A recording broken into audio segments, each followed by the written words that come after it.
say you are listening to, you are absolutely listening to the George Espinlove Show, coming to you live from the Funny Farm. Now, with no further ado, here comes Georgie!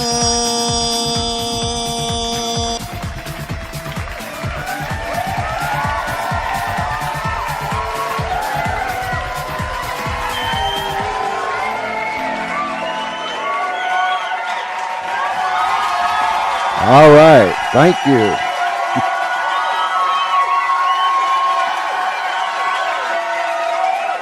We got a packed out house at the Funny Farm Radio Studios.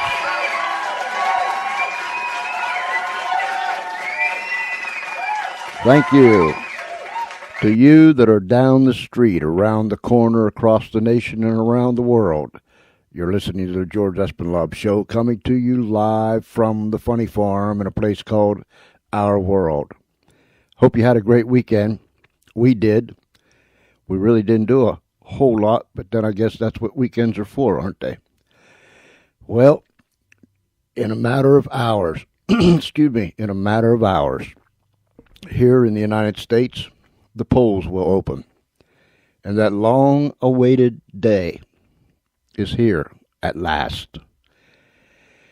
I trust that everyone that is eligible to vote, I trust that you will take your behind inside that voting booth, pull or push the button, whichever one you have to do, but cast your vote.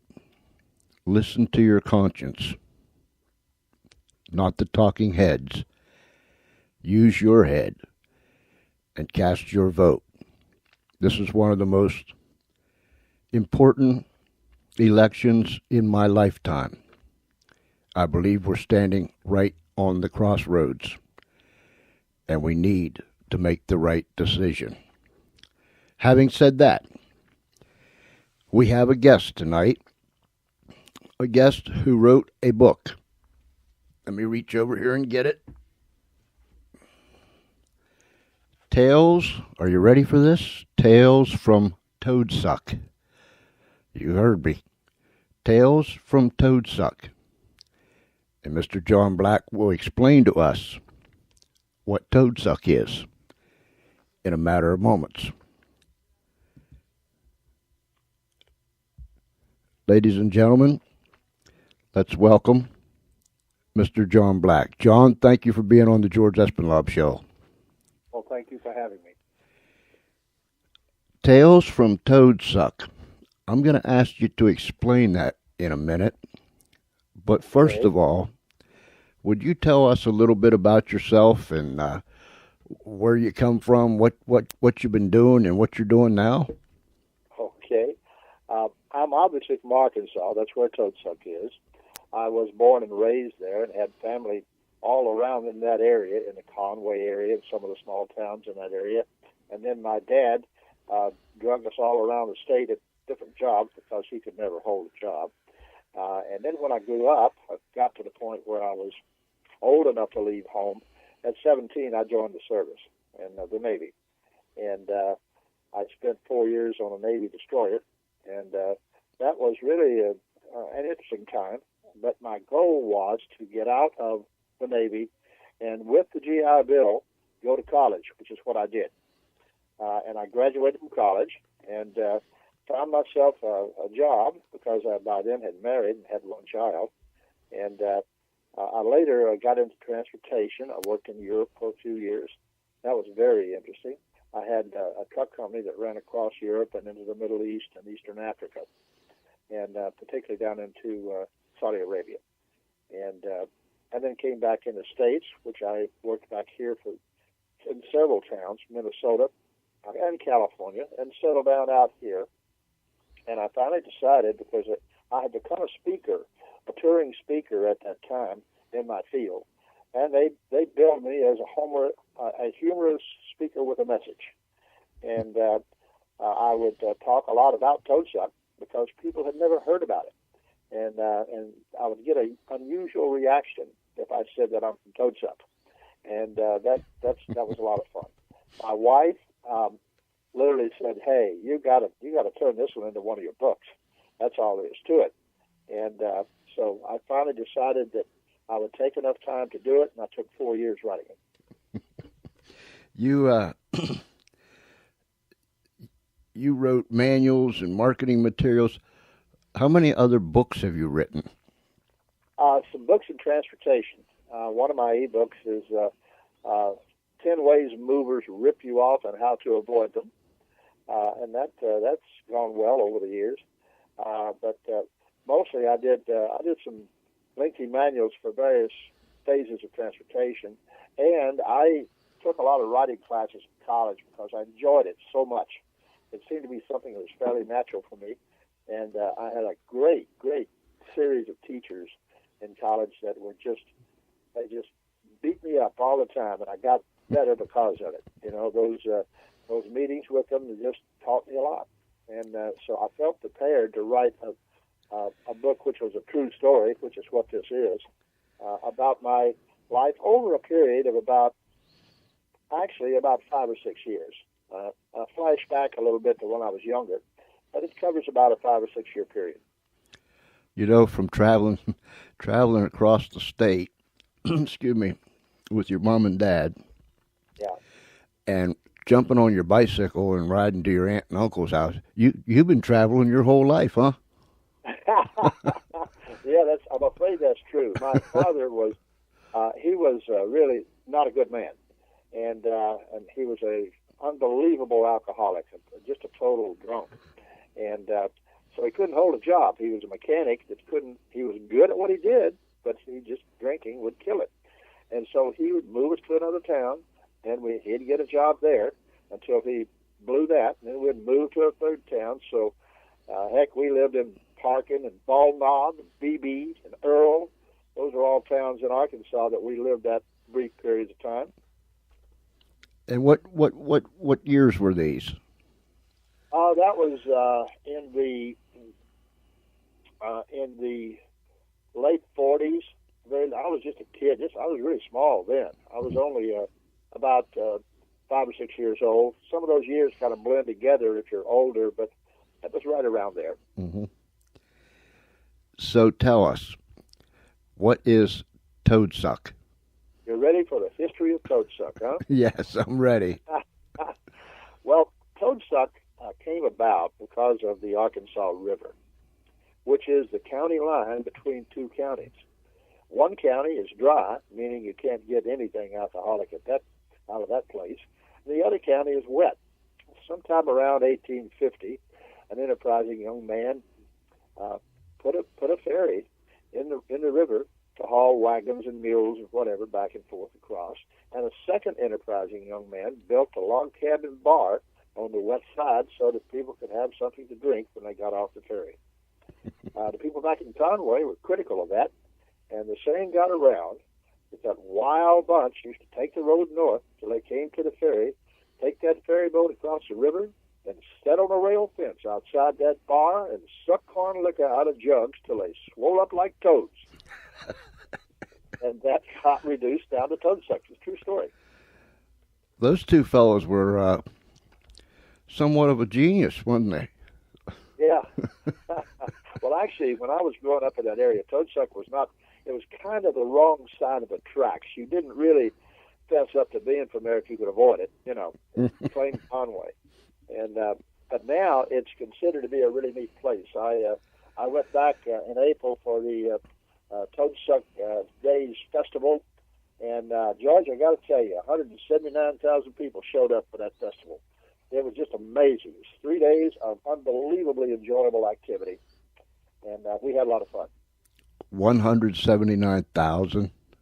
If you can believe that, that's the number they told me at the chamber. That's in reading your book, that's quite a difference. Yeah. Well, they were in Conway. Of course, the festival's held in Conway.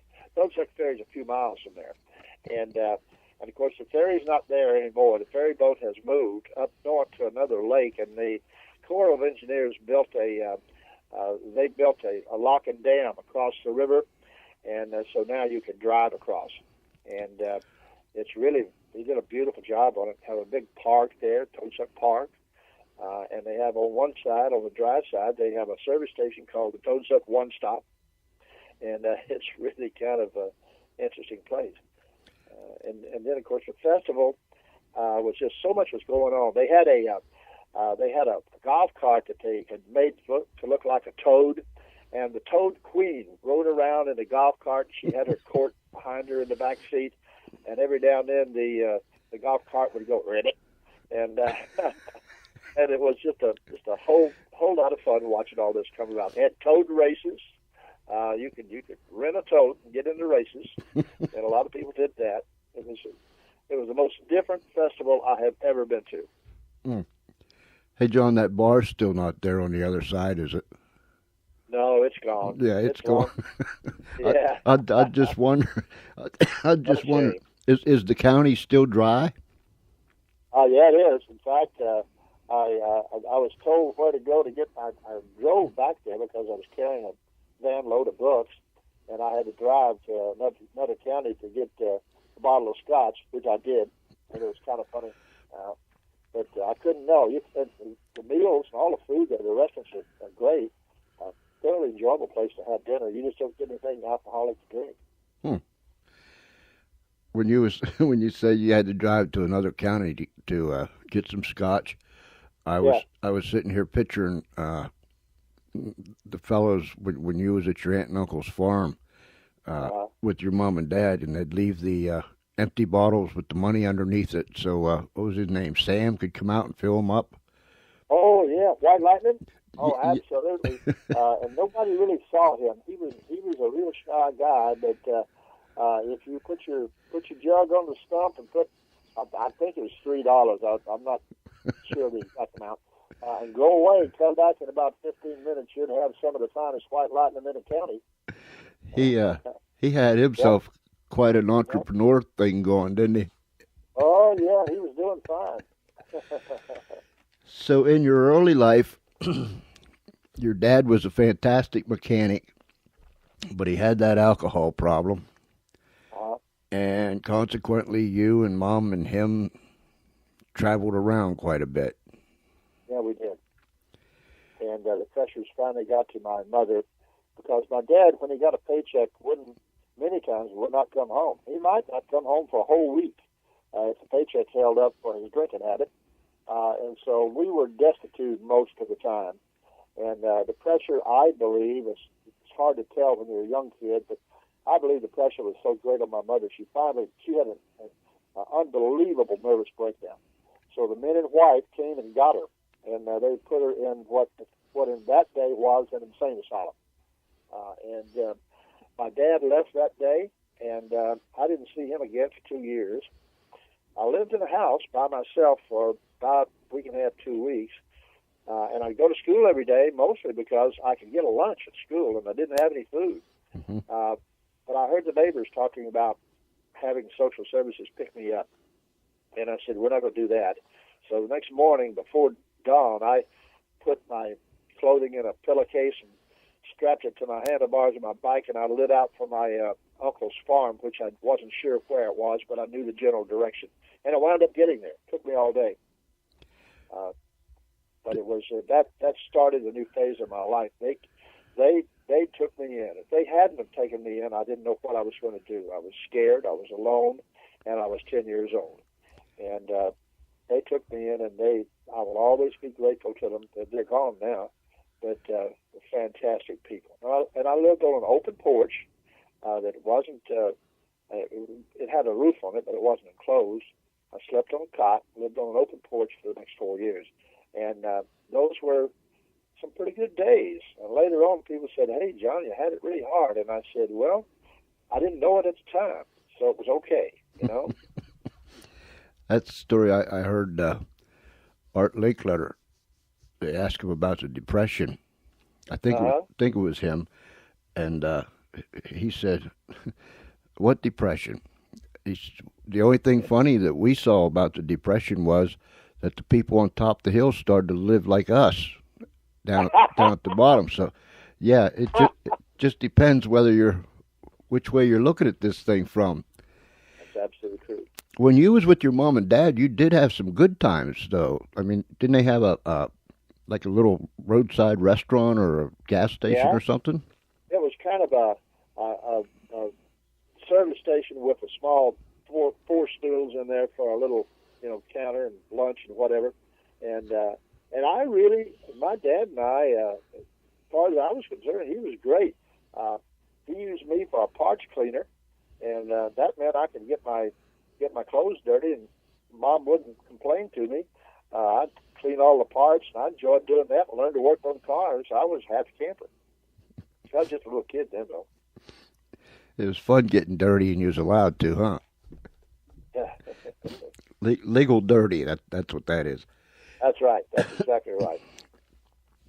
When did you notice? I mean, I know there was a lot of domestic stuff going on because of the alcohol and so on and so forth. But and of course you was what 10 years old, but when it really Yeah. got bad, did Yeah. did you notice the changes in your mom? Well, I did, and she had periods when she just screamed uncontrollably, and she would go in the back in the bedroom and hide back there, and I would try my best to help her, and I would go to the next door neighbor, say, "Can you come over and visit with my mom?" And it was breaking my heart, and then the next door neighbor finally said, "I can't help you. She can't be helped. We can't do anything," because when she come over in the past, Mom would stop the yelling and all. It kind of settled down. But it got to where she didn't do that.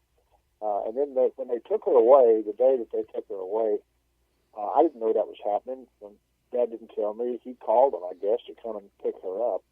They drug her out of the back room, and I didn't take that easily. I bit one of them, who slammed me against the wall and almost knocked me out. And of course, I wasn't in any contest. I was only 10 years old. Mm-hmm. They threw her in the back of that van, and they left. And that was, she was gone for a lot of years. But she did get well, and she got out of the hospital. And my dad took her to, he never stopped loving her. He had a tremendous alcohol weakness, but he loved my mother. He took her to Phoenix, Arizona, and they started a new life out there later on. Mm. In the meantime, I was doing all sorts of things with my new family, and some fishing and then of course the barbershop trips to the barbershop. The little town was so small that nothing to do there. For excitement, we'd go down and watch a few haircuts. That's about it. That's pretty exciting. Yeah, really.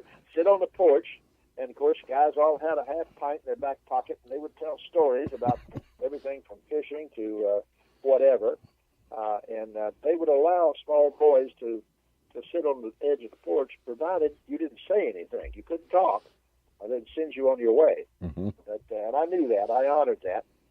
And Pimento, which was the owner of the barber shop, Pimento had all sorts of tall tales to tell. I mean, the barber shop was his, that was his stand. And he loved to talk and would talk on into the night as long as people had hair to cut. And he was really an interesting character. But I never found out if he had a last name. I don't know if he did. I don't think anybody knew it. But he sure could fish. And he invented jug fishing, where you take a vinegar jug that's got a finger loop in it there, turn it upside down, empty, of course, put the cap on it, turn it upside down, and string your line off of that, throw it in the river, and let it drift down the river. And when a fish hits it, he'll drag the jug and head out, and you got to chase him down. That got to be really fun when you would do it on a Saturday afternoon with about 10 boats and have 30 jugs in the water, and they're bouncing all over the place, and that was really a fun thing. Kids don't know what they're missing, do they? Oh boy, I tell you, and it gets better if you got a cooler of beer, and those guys did. And they had pop for me, but they were drinking beer and chasing bottles, falling in the water, and it was really that chapter. I get a lot of fan mail on that chapter because it had some real humorous parts to it. I like the part where y'all went on the to the to the family reunion, and you sat up there on the swing or the chair beside your grandmother, and she asked you what you wanted to be when you grew up. I'll tell you, George, that for me was an earth-shaking moment. And as I wrote the book, I realized that that whether we like it or not, sometime during usually our teen years, between 13 and probably 18, we decide which path we're going to go down in life. Mm-hmm. And that's the path we use. In my case, my grandmother, I sat on a porch outside the living room and listened to her talk to my uncle later on. And she said, he's going to be no damn good, just like his old man. He's going to be a drunk. Now, I could have gone ahead and been a drunk and been no good. Mm-hmm. I jumped off the porch, and I was running down the side of the road yelling to myself, no way, old lady, no way, not me. I'm going to grow up, and I'm going to have a house, and I'm going to have a family, and they're going to love me, and I'm going to love them back. And that shout, I said to myself maybe 1,000 times over the course of the next 10 years. It probably is the reason I went through college, because it motivated me the other way, not the way she said I was going to go, but the other direction, you know. And she was kind of a tough old lady. I almost gave her back at the picnic, the family picnic, I think is what you're referring to. I was a young kid. We lived in Memphis a brief period of time, and you know, kids are impressionable. And the garbage truck was a bright orange dump truck, and the guy that drove it had an air horn, and they had a guy working on each of the fenders. They had a step they could stand up on, and he would point to the trash cans, and they'd get them and throw them in the back. And I had decided that what I really wanted to do when I was about 7 years old, what I really wanted to do when I grow up is drive a City of Memphis garbage truck. They were orange and beautiful, and they had an air horn. And so when I sat beside my grandma at the picnic, and she said to me, well, you're a nice young man. What do you want to be when you grow up? Well, nobody had ever asked me that question. But I looked her in the eye, and I said, Grandma, I want to drive a City of Memphis garbage truck. The old gal choked. She started to cough. People ran over. They wound up putting a wet cloth on her head. I just stood there. I thought, well, maybe the old gal doesn't like orange. You know, I didn't know what the problem was. My mother grabbed me, took me out of earshot across the park, and said, anytime anybody asks you what you're going to be, you tell them you're going to be either a doctor or a lawyer. And I said, yes, ma'am. But still wanted to drive a garbage truck. That the whole time I was reading that, I was laughing because I think every kid wants to drive a truck. Oh yeah, at least once. Yeah. When you when you went into the service, when you went into the Navy, did you ever have a problem with alcohol? Well, I did what young men growing up do, mm-hmm. Particularly when we were overseas, out of Japan and all. A couple of times I drank a little too much, but I was really afraid of alcohol, and so I didn't get out of hand. I think more than about 2 times, and I said enough of that, because I was afraid that there was some sort of a disease in the family, and I might have it, mm-hmm. and so I didn't. You know, I couldn't help but think, excuse me, I couldn't help but think when you jumped on your bicycle and started to ride to your aunt and uncle's house, there's a tough little kid there. I mean, and I was trying to draw the comparison between maybe a kid today and you way back then. You could have left all that stuff just bury you and just crawl into a shell and become a problem child, and like your grandmother said, you'd be worth nothing. But you just took all that and you used it for your benefit, right? Well, I had developed an attitude that you can knock me down, but I'm going to get up or get back up. And I'm not going to. And later on in life, that became kind of my motto. I'm not going to give up. I'm going to have a positive attitude. I'm not going to give up. And I think if more people did that, and I know that people that read my book oftentimes come up to me and say, "Hey, I gave your book to my son or my daughter who's 14 or 15 or whatever, because I want them to read that and understand, what they have to do." And of course, it's got a lot of funny parts in it that kids enjoy reading anyway, because the Widow Williams, we thought she was a witch. Then Halloween Tricks was a lot of fun. When we put a cow up in the belfry of a church and it got stuck up there and they couldn't get it out. And so it has some interesting stuff, but it also has a message, that you got to keep trying. You've got to make decisions and you've got to go with it, I have 11 grandkids. They range anywhere from 22 to 1. So Yeah. I've got a wide scope there. But my oldest grandson is 14. All right. And that's exactly what I was going to do when I finished the book. I was going to give it to him. And I was going to tell him, in fact, I'm going to tell him, when you read this, don't just go through the words and the pages. Read it slow and think about what's being said. Yeah. Because you're right. There is a real message for everyone, whether we're adults or young people, that life doesn't always treat us well. That's right. You got a hand dealt to you, and you got to make it work.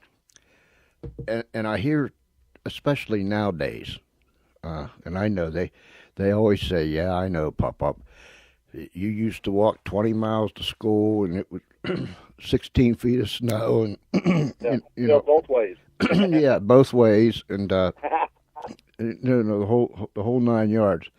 But I hear so much of this whiny, softy, flaky stuff nowadays, and I don't always say anything. I just walk away shaking my head, thinking, "Wow, what's going on here?" I was surprised, because when you write a book like this, as the author, you don't know if it's going to be any good or throw it in the trash, really. And turns out this has turned out very good for me. But what you do is, we had targeted initially, my distributor had targeted people over the age of 30, and particularly over the age of 40, because they relate to a lot of things that happened in their lives back when they were kids. Mm-hmm. And that's gone well. But in the middle of all of that, we suddenly found ourselves having demands from young readers.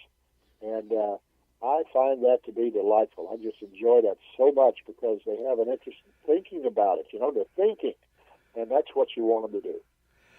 Yeah, from middle school all the way up, they need to get this in their hands, and they need to they can read about it.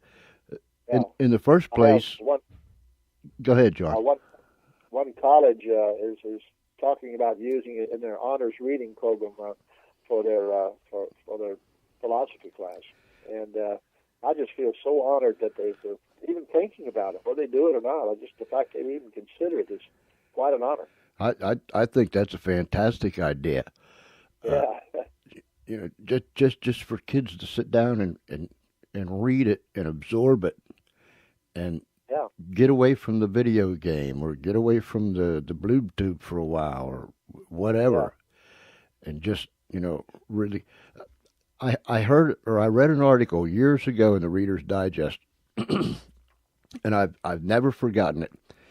And it was written by a medical doctor, and the main thing was they was asking him, "What do you think is the cause of so many ear infections?" That's what they zeroed in on. What's causing all these ear infections where we didn't hear much about when we were kids?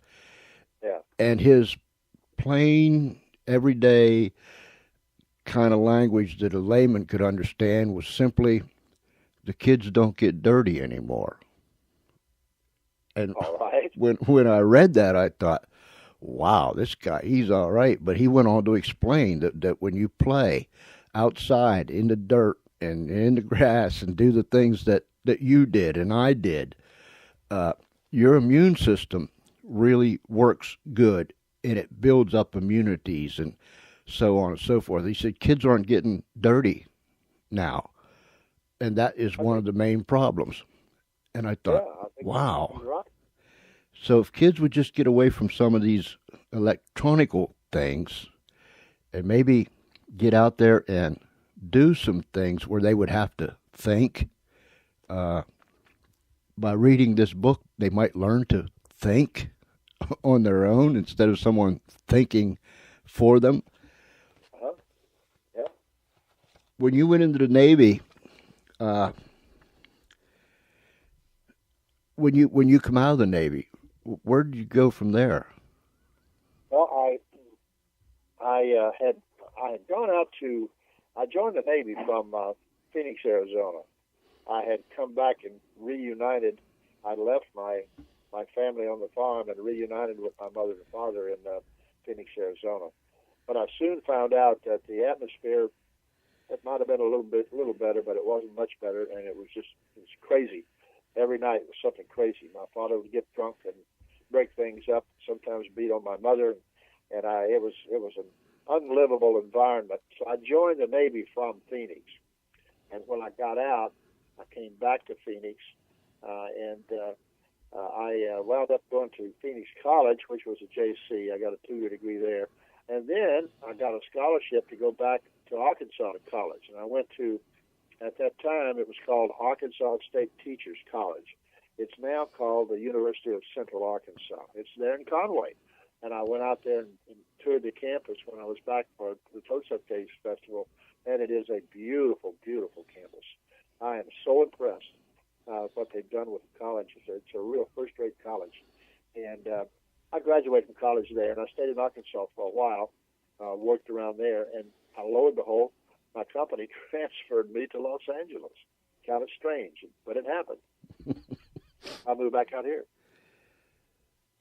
When you was with your aunt and uncle on the farm, you kind of just what do I want to say?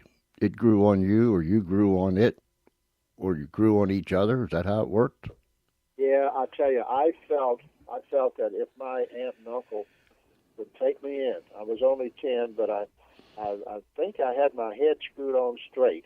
I told them both. I said, if you let me live here, I'll work and I'll do good and I'll help around the farm. And that was my mission while I was there. I wound up feeding all the livestock, take care of all the animals, brushing the horses and mules down, feeding the chickens, and it was just something. I felt like I had to be productive because they didn't have much money. And I knew I was a burden, and I was trying my very best not to be.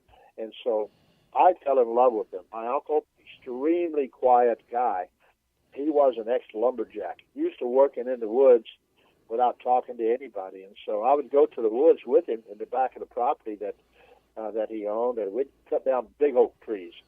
And we would cut them up for either fence post or for firewood for the winter, and we'd work all day without having more than 10 words pass between us. And I took up whistling. He loved to have me whistle, and every now and then he might say, "Whistle me a tune," And he was just a great, great guy. And my aunt cooked the best cobbler pies in the whole world to this very day. I believe that.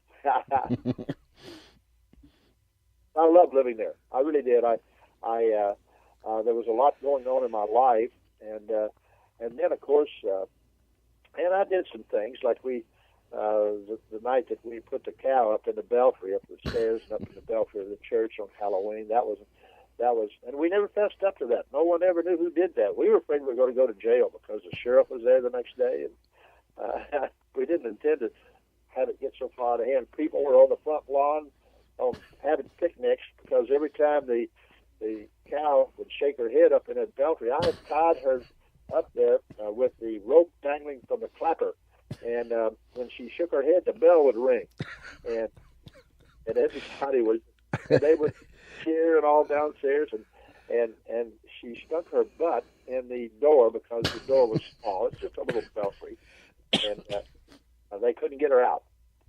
And then when the Reverend first discovered that she was up there because the bell was ringing and woke him up about 5 o'clock in the morning, he looked up there and saw the cow's rear end sticking out of the belfry, and he said, "Oh dear Lord, a cow in my belfry." And about that time, she felt the need to relieve herself, which she did. And dumped a cow patty pile at his feet. He had to jump back to keep taking a hit. And then he got his mower to come in, and they were going to try to get the cow out. But cows, people don't know this, but cows don't back up. They just don't know how to do that. And she was stuck, and it took them the better part of the day to get her out. And we watched from the yard too, thinking, "Oh my gosh!" The four of us took a vow of silence and said, "Nobody is ever going to talk about this. We're all going to be in jail," you know. And of course, other people were laughing their heads off, including the sheriff. He thought it was the funniest thing that happened around there in years, you know. Boy, you got me on. You got me totally unglued. That was a fun evening. John, we did our homework to get that cow. We swiped the cow from a neighbor next to the church, and the four of us managed to get her up there. And I led her into the belfry, got stuck up there, and had to crawl out between her legs. I couldn't get out of there. And of course, tying her off to that clapper bell, that was just because the rope was dangling there, you know, and that proved to be a real interesting thing to do because she'd shake her head and the bell would ring. oh my goodness gracious! Yeah.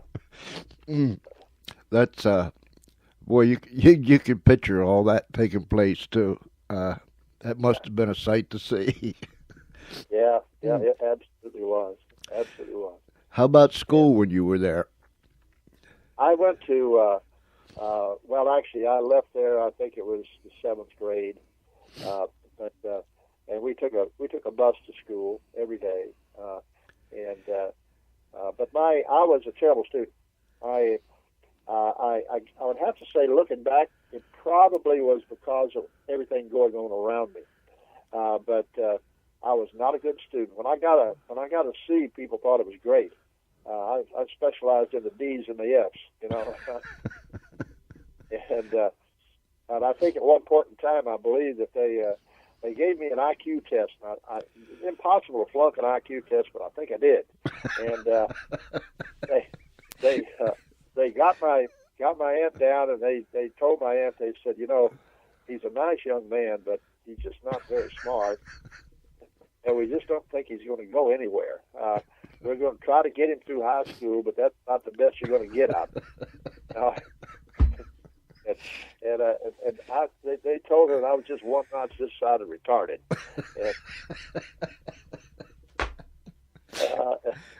And that was something else. It really was. My! It got better as I got a little farther down the road, you know. It's just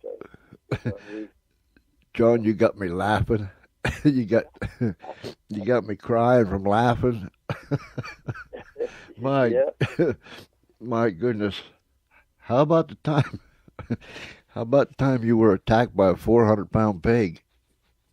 Yeah, well, I had an opportunity to go north in northern Arkansas for the summer, work on a ranch up there. Actually, it was a farm and a ranch, and I had cows and horses and all, and I could take my own horse out. They had a truck in the area that hauled animals.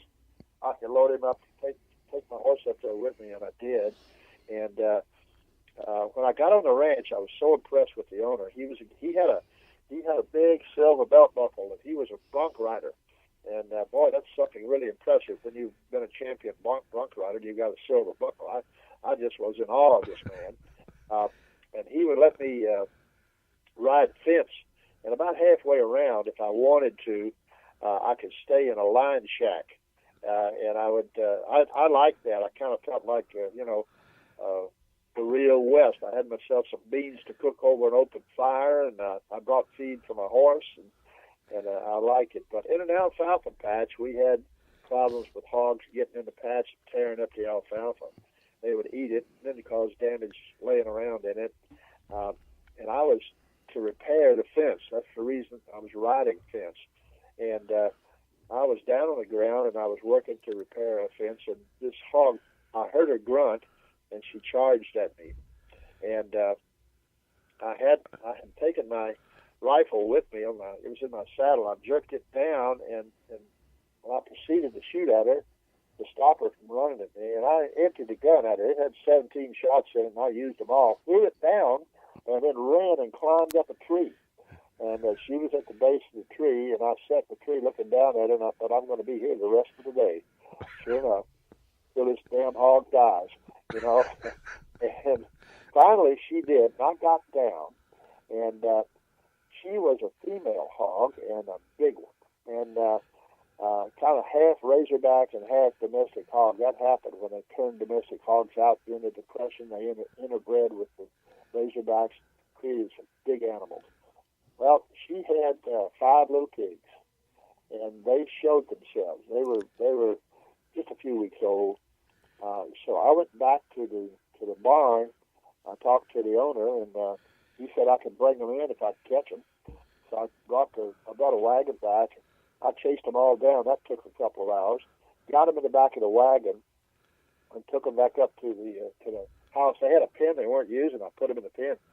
And I really became, those little pigs, I became their mother and father to them. They followed me everywhere. And in fact, one night we went into town on Saturday night, and I slept in on Sunday morning, and they were used to having their feed about 4:30, 5 o'clock, and I wasn't there. But they were loose. They were out of the pen. So they rooted their way through the screen door, and I woke up to 5 little pigs in my bedroom, squealing and grunting and running around. I thought, oh boy, this is out of hand, But they followed me back out, and I gave them their feed, and they were happy campers. And so that was a fun summer. It really was. Riding fence, herding cattle. I learned a lot, and I had a great horse too. I had a cutting horse that was really, really a good horse. How many times did you hit that pig? I think I counted something like 9 holes when after she died. I got down, I kind of wiped off some of the blood. I believe I hit her about 9 times. But the problem being, my rifle was semi-automatic, 22, just not enough firepower to stop something that big. Oh, you was using a 22. Okay. Yeah. I needed a 30-06. Yeah. Didn't have it. It was, but that was interesting. But the hogs up there were kind of dangerous, and that's why we carried guns with us when we were out horseback riding, because they were dangerous, and just had to protect ourselves. And if they had the little ones, they were even more dangerous, huh? Yeah. Did you hear about the guy that had a very, very intelligent pig, and I was driving by his place one time, and I noticed that the pig in the barnyard had a wooden leg, and I stopped. I thought, my gosh, that pig's got a wooden leg, and so I went over. The farmer was out there, and I said, "Hey, how you doing?" We chatted for a minute. I said, I was noticing that this pig has a wooden leg. What happened? He said, "Let me tell you something about that pig." He said, a few weeks ago, he said, I was plowing a North 40, and said my tractor turned over and pinned me, and gas was leaking out of it, and out of nowhere, this pig appeared, and he rooted around, and he drug me out from under the tractor just as the tractor caught fire and saved my life. He said, "Great pig." And I said, "Oh, boy, sounds like it, but what about the wooden leg?" He said, "Let me tell you something else about this pig." He said, 2 weeks ago, said, we were playing croquet Sunday afternoon out in the yard, and said the baby was in a playpen in the living room, and a spark from the fireplace lit it off, and it was burning. And out of nowhere, this pig appeared and rooted through the screen, got in there, rooted through the playpen, grabbed the baby by her diaper and drug her out into the yard, saved the baby's life. It's just one great pig. And I thought, man, this is a great pig. And I said, I appreciate that, but you haven't told me about the wooden leg. And he looked at me like there was something wrong with me. And he said, man, you don't eat a pig like that all at one time.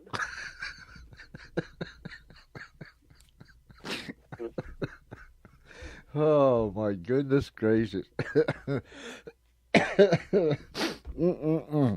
a little long, but I had to tell you that story. Yeah, well, I like that because the whole time he was going, I was picturing the action going on with the pig with the wooden leg. Guaranteed, Yeah. I'll be sharing that with someone tomorrow. Yeah. So you nearly drowned in a raging river. Yeah, that was a real tough day. The guy that took me fishing he was a salesman for a meat company, and a young man, and he, that particular day, I didn't know this till later on. I mean, I knew it, but I hadn't thought about it. But he bought some new rubber boots that came up to his kneecaps, and they were a little tight. But he said, I got them on. He said, and they're not hurting me. He said, they'll stretch out after I use them a little bit. Well, when we got out there, a beautiful warm day, the storm came up out of nowhere. And when we left the cove and got back into the river, a wave tipped us over. And he was on one side of the boat and I was on the other. I yelled, Bill, you all right? He said, yeah. He said, I've got one of the boots off. But he said, the other one I'm having trouble with, I'm going to have to go back under and get it off. And he went back under, and he never came up. He didn't get the boot off. They found him like 3 days later down the river, way down the river.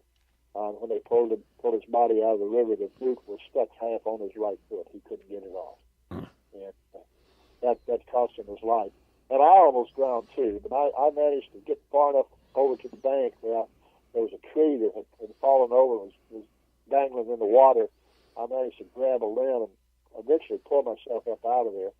And but boy, I was just beat. I made my way to a farm accidentally because I was lost.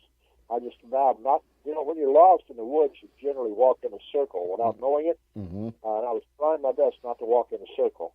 And then I saw this barn, and I made it to the barn, but I passed out at the barn door trying to get in out of the rain. And the farmer came down for his evening feeding, and he saw me, took me up and took me inside. His wife got my clothes off and put me in a warm bed and called in to the police and also the doctor in the area. And they took me to a hospital. And I was there for a couple of days.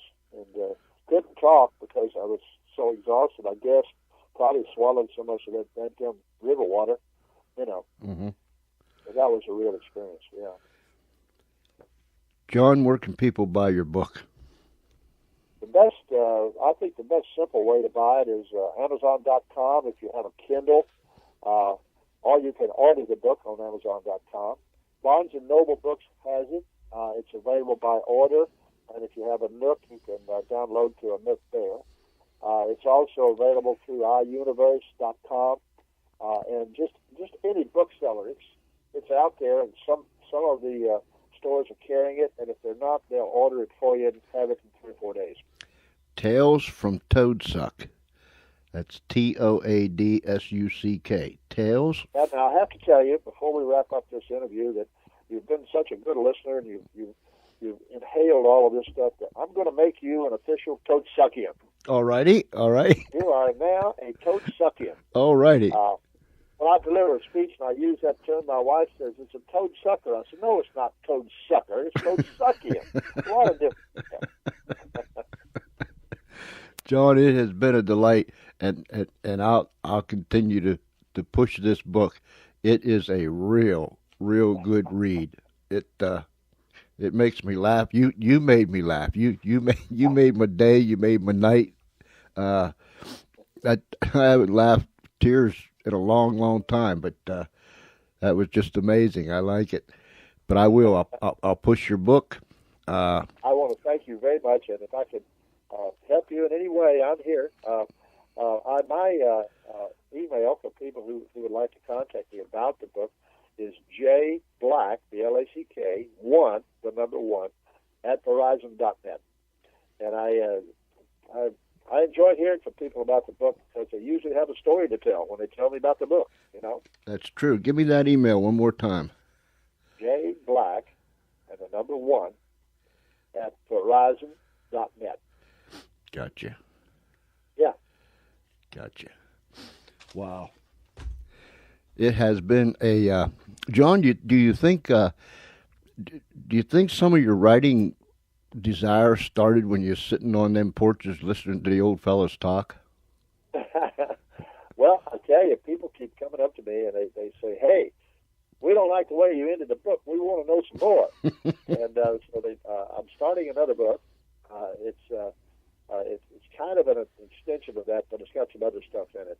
And I don't know if that's going to take me another 4 years or not. I never intended this to take 4 years, but it did. But it worked out.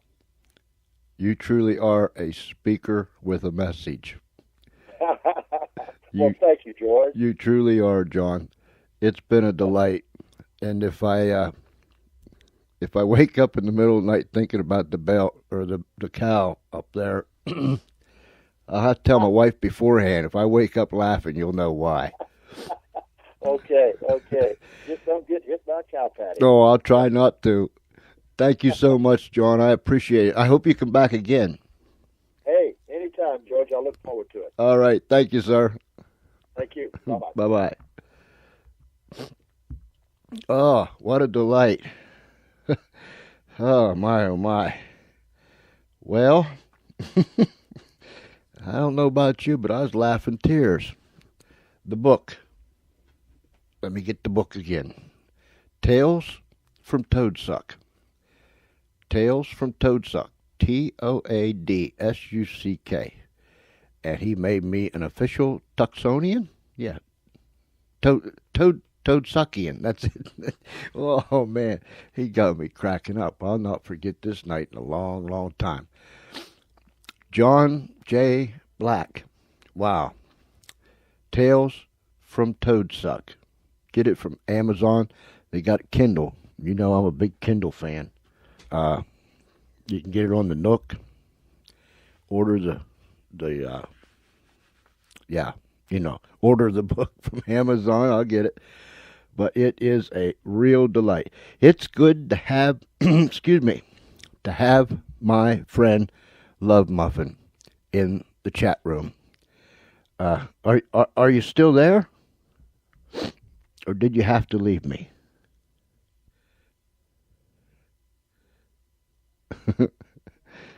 Oh, man.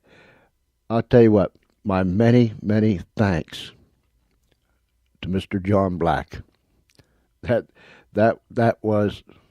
Listen, you get that book, and I'll guarantee you, and I've said this about several books, but I'll guarantee you when you sit down, you're not going to want to get up.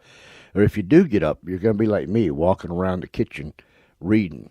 I can't walk and chew bubblegum at the same time. Now, how do you think I walk and read? But anyhow, when you get up, you're gonna want to read that thing. Keep on walking. It is a fantastic read, and the great thing about it, it's a true story. It's a true account of those years in John's life where he could have either bailed out, which he didn't, or it made him into the man that he is today. And it seems to me he's been quite successful. I'll be right back after this.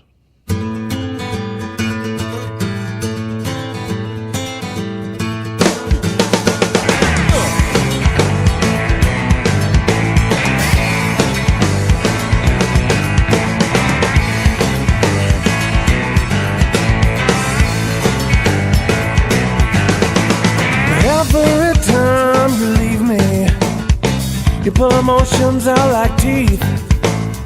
Oh God, I'm in ecstasy from the pain I'm feeling. Go away and come back, but at least wait till I'm done with this.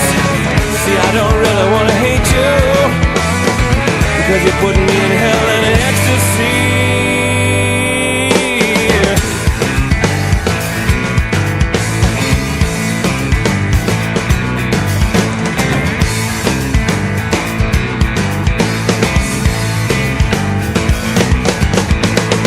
I kinda hate it every time you go when you leave me. I mean, it's not so bad. Are you serious? You, the girl who cried wolf. I don't believe you. Tell me why you mad. Go away and come back, but at least wait till I'm done with this. See, I don't really wanna hate you, because you're putting me in hell and ecstasy.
Someday I'm gonna learn.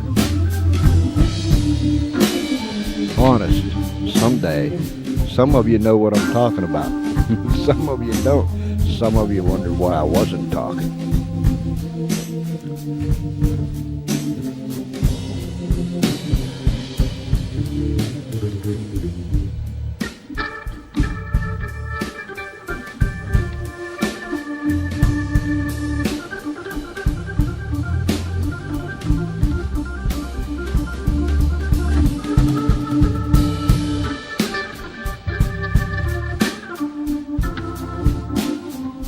Now, let me say what I thought I was saying before. I was saying before, if you're listening to this tonight, you need to tell a friend, a family member, a co-worker to go in there. Everything's archived. You can hear it. You can hear it again and again and again and again if you want to. But you need to tell them. Tell them to listen to this show tonight, because you've got to hear it to believe it. A cow stuck in a belfry, huh? And every time the cow would move its head, the bell would ring. Plus, there was some cow floppers falling down. You've got to tell them. Don't be afraid to tell them.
I'm just sitting here trying to get myself together.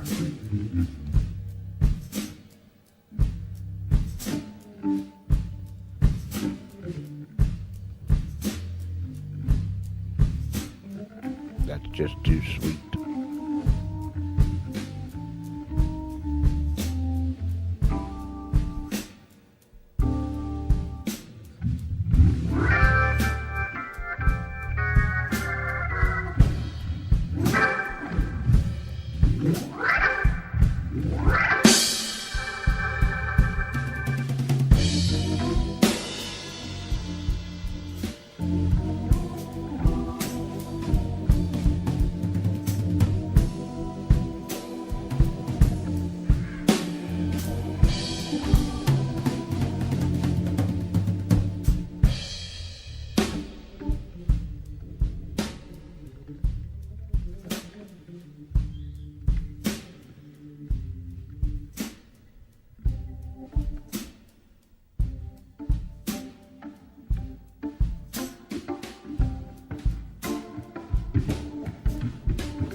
Skype lines are open. Skype me, don't scalp me. George.Espenlaub. George.Espenlaub. Espenlaub.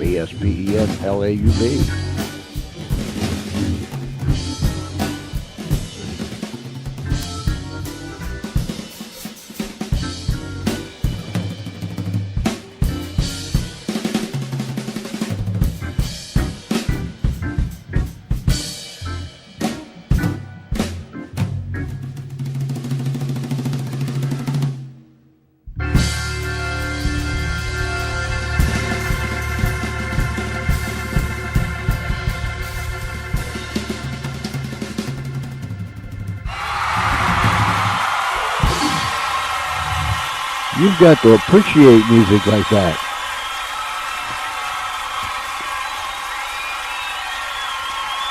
Many thanks to Mr. John Black, excuse me, the author of Tales from Toadsuck. And he made me an official Toadsuckian. Yeah. Read read all about it. Get it at Amazon, Barnes & Noble. Get it for your Nook. Get it for your Kindle. Get it for your friends. Get it for your mom, your dad, your husband, your wife, your son, your daughter. Just get it. Get it and pass it on. It's a great read for everyone. Young people, young adults, middle age, even us old people. Man, it is a delightful read. Tales from Toadsuck by John J. Dub Black. I guess that's what they call him, Dubby. Dubby. Should have asked him. Dubie, whichever. But anyways, Tales from Toadsuck by John J. Black. Wow, what a tremendous read. And you'll picture yourself. You're right there in all the action. Hey, we got some great things planned. Tomorrow night, let me get my little gizmo here. One of these days, I'm going to fall off this thing, and I can't do no brain damage. That's already done. Let's see. Tomorrow is November 6th already. Voting Day. Don't you forget it. We have Celeste Thorson. Have you ever known anyone like Espinlov that can have such trouble with last names? Celeste Thorson, Thorson. I know what I want to say, but I don't always say what I know that I want to say. You see what I'm saying? You do. Okay. Charlie, he's over there running the board. He's just shaking his head at me like he always does. But tomorrow night, Celeste Thorson will be with us. She's an actress. She does all kind of things. I dare you, Google her. Celeste, Celeste, Thorson, Thorson, and find out for yourself. We'll put it up on our news page tomorrow. We'll put it up on Facebook. What's the other one? Google Plus, Google One, whatever it is. We'll put it anywhere people will let us put it. How's that? My. Now, remember, tomorrow, November 6th, please go to the polls and cast your vote. Please. Not as a Democrat, not as a Republican, not as an independent, not as a libertarian, not as anything else, but as an American. It's a great privilege, So tomorrow, November 6th, whether you go in the morning when the polls open, somewhere later in the morning, in the afternoon, in the evening, but make it a point that you go to the poll sometime tomorrow and cast your vote. Do that. And take somebody with you. Now, somebody that's eligible, that is. Make sure they're eligible, but take somebody with you. It's a privilege. My daddy used to always tell me, if you don't vote, you can't complain. And I thought about that over the years. I think that just about says it all, don't you? If you don't vote, don't complain. You had your chance. Really.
mind.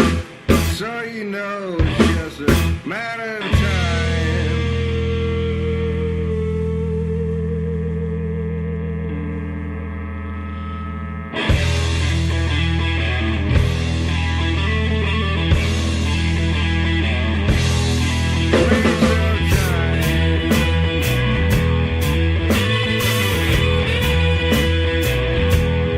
Waste of time.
there is no need to stop right now. You want to become a loon? Come on in. That's all you got to do is just come on in. No papers to sign, nothing to buy. Just come on in and we'll make you a full-fledged loon right here on the Funny Farm. And when you become a full-fledged loon, excuse me, you automatically become a member of the Raisin Nation. Yes, the Raisin Nation. One of these days or nights, we are going to show you how to do the raisin bounce. We'll put it on video so you can get the moves down just right. You know what I'm saying? And we'll be out here on the Looney Tune dance floor, and we'll show you how to do the raisin bounce. But you get two. You get two. Listen to me. You get two. I was thinking about that crazy cow up there in the belfry. Anyhow, you get two. Come in and become a full-fledged loon. Many people come, few leave. That's just a fact. And you become an automatic member of the Raisin Nation. We have them. We have them. Our friends in Italy, our friends in the UK, our friends all across this nation, our friends down the street and around the corner. And it's growing every day. The Raisin Nation. Become a full-fledged loon, and you automatically become a member of the Raisin Nation. Join us. You'll love it. We're wacky, but we sure do have fun. Y'all been a picking on me. Y'all been a hitting on me. Yeah, all through history, y'all been a kicking on me. Well, we got friends, they all know the score. They're out here breaking down the slaughterhouse door. Y'all been a picking on me, yeah. Y'all gonna set me free. Y'all been a whipping my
Hey, I forgot to tell you something. This portion of the show is being brought to you by Mevio, musicalley.com. Mevio, musicalley.com. A lot of the music we play comes from musicalley.com. Visit our friends. You'll like it. They'll like you. Everybody will like everybody else. And then we can say, I feel a whole lot of love in this place, huh? What do you think? That's been love losing it.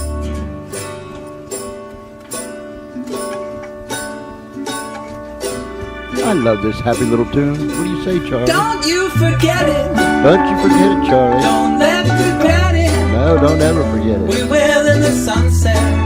Yeah. And we will in the sunset. Come on, Charlie. All you feel was never real. Now here comes the sunset. Here it comes. And we will in the sunset. We're going to be doing it. We'll be doing it, Doing it, doing it, doing it. Happy on a Monday. Doopy-doopy-da-da-da-da.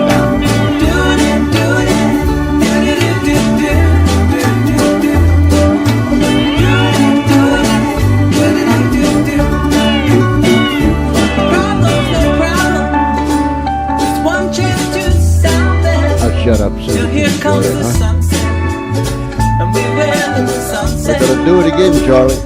Take a bow as the lights come down. But here comes the sunset, and we will in the sunset. We'll be doing it, doing it, do-do-do-do-do, doing it, doing it, do-do-do-do-do.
Say something, but it's just so nice I don't want to stop it. Another little happy one, huh?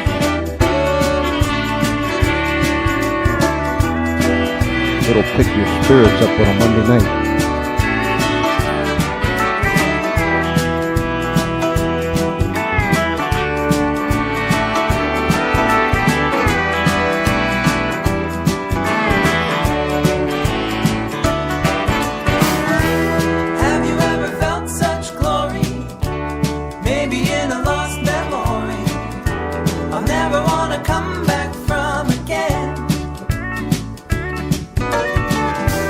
And we really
well. You know, I was sitting here thinking, that in itself is dangerous. I want you to think. I'll say this, and you think while I'm saying this, okay? All right. Remember, on October 29th, that was a week ago today, we had Jack Duffy with us. He's the man who wrote the book, The Man from 2063. Do you remember that? If you didn't, you can go back and you can listen to the show. The Man from 2063. It was all about the assassination of John Fitzgerald Kennedy. November 22nd, 1963. What an awesome, awesome show we had that night. And you can get the book at Amazon.com. And you can come back and listen to the show all over again, or listen to it the first time if you haven't listened to it at all. On the 30th, excuse me, on Tuesday the 30th, we had Dave Moore here. The Father's Love.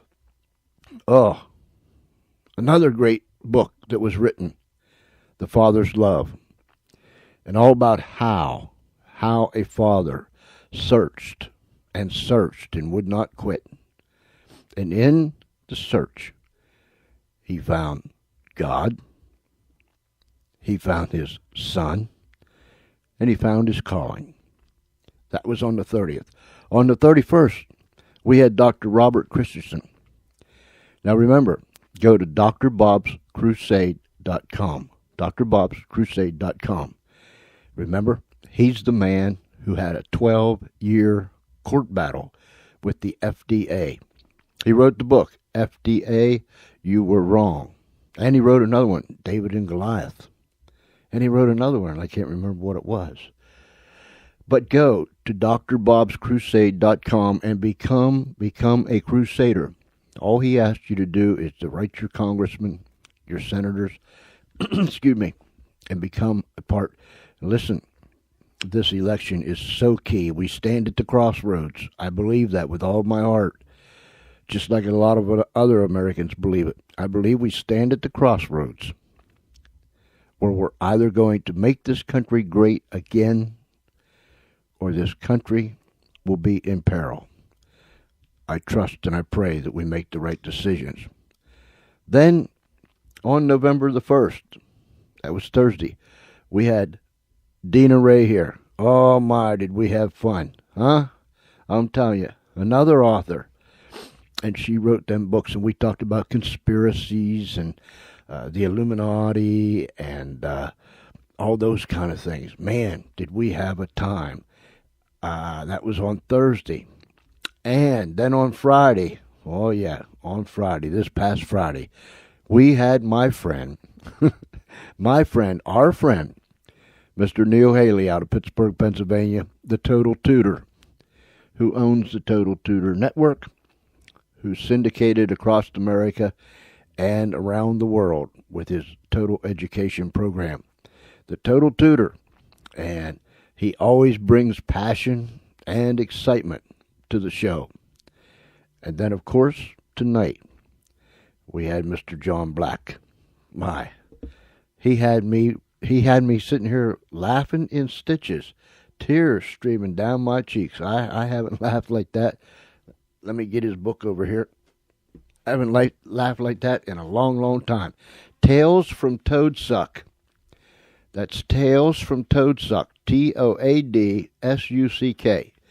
Get it at Amazon.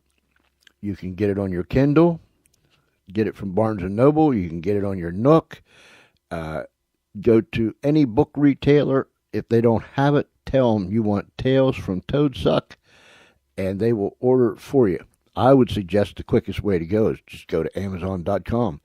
Either get you the hard copy or the digital copy. Put it on your Kindle. And once you start reading it, you're not going to put it down. So we have had some great, great guests this past week.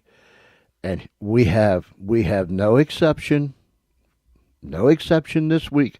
We've got them lined up. Listen, we've got them from all walks of life here on the George Espinlove Show. We want you to think. We want you to become active on the show. That's why we open up the Skype lines. That's why we got the chat room open. We are doing everything that we can to communicate with people down the street, around the corner, across this nation, and around the world. You want to do what, Charlie? Uh-huh.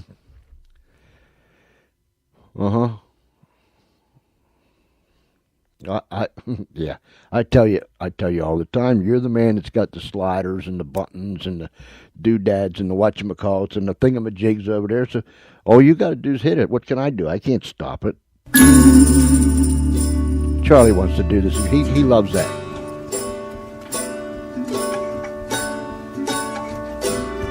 He wants to do it again, you know? Doing it. Don't you forget it. Sure, why not? Don't let me regret it. We will in the sunset. And we will in the sunset. We're going to do it. All you feel, it was never real. Now here comes the sunset. And we will in the sunset. We'll be doing it.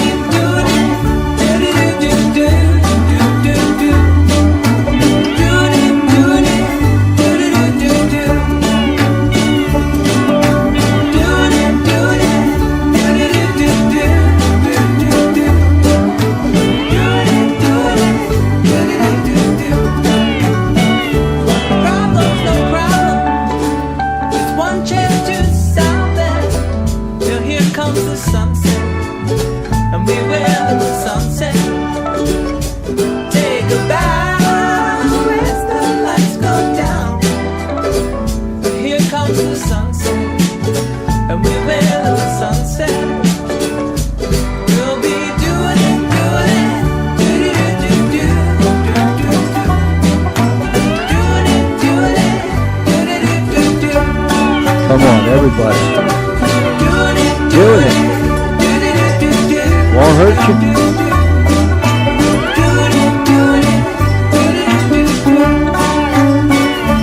Don't go.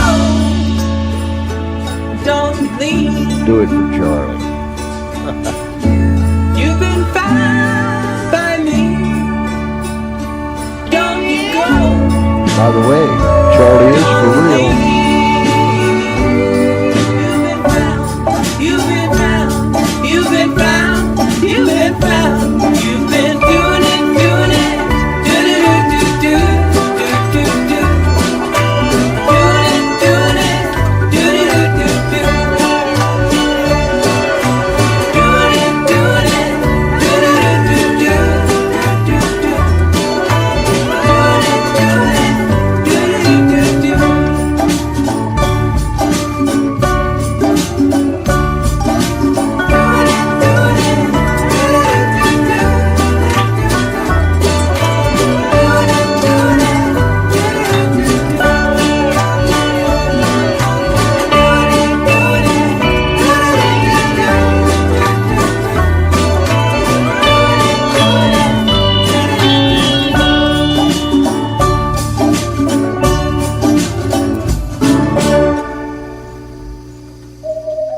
Well, it's almost that time.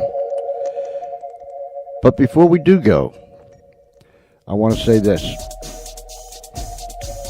To Graham Forster and to Gina, his fiancée, and to Chloe, their little girl, who lives in Parma, Italy, but they are now in the Philippines due to the fact that Gina's father passed away suddenly.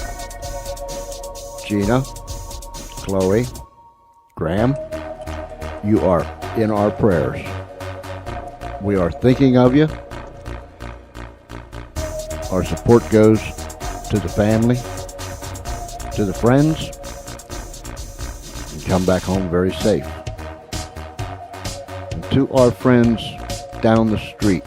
Yep, we got people down the street to listen to us. Can you believe that? And around the corner. I'm telling you, around the corner, they listen to us. Across this nation, we have them. People are listening to us across this nation and around the world.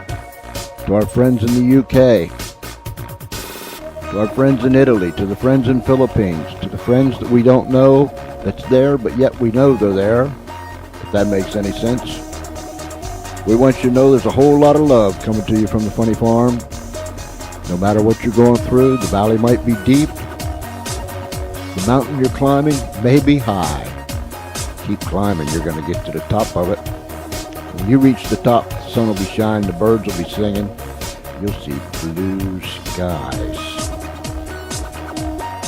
Tomorrow night, same time, same station, 6:30 p.m. Eastern Daylight Time. Join me right here live from the Funny Farm for the George Espinlove Show. We'll have another fantastic guest. If it's nighttime where you're at, have a good night. If it's already tomorrow, have a good day. But whatever it is, until then, this is George Espinlove saying good night and God bless you.